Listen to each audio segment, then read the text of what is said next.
Salut à tous. On se retrouve fin janvier dans la serre.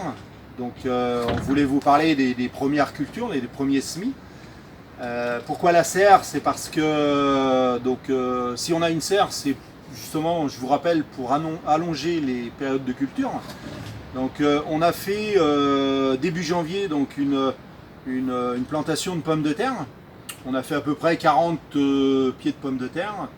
Il nous reste quelques cultures de fin d'année dernière. Là, on voit des salades d'hiver qui sont magnifiques, là, qui sont excellentes.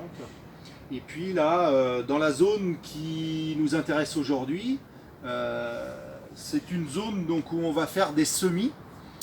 Semis de carottes, betteraves rouges, radis, navets, salades, etc.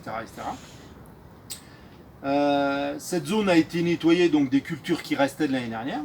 Et puis on a simplement donc, ramené du compost maison. La seule chose c'est que je constate dans notre compost qu'on a peut-être un petit manque d'azote sur certaines cultures.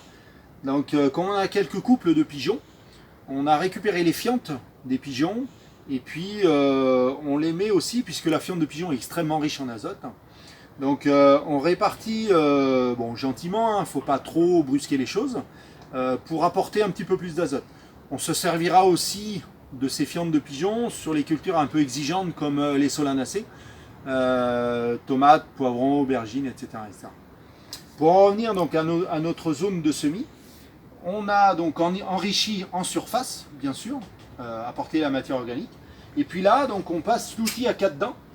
Alors, faut savoir que la terre est à l'origine plutôt à tendance argileuse. La serre est construite depuis une dizaine d'années.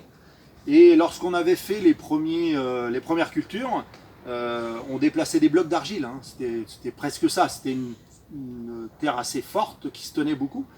Le fait d'apporter de la matière organique tous les ans en quantité suffisante, on arrive aujourd'hui à un résultat exceptionnel puisque on a une terre beaucoup plus légère qui se fait toute seule. Vous voyez, quand on passe l'outil à quatre dents, maintenant on a une terre qui se défait. Ce que je peux vous assurer, hein, c'est que c'était pas du tout comme ça à l'origine.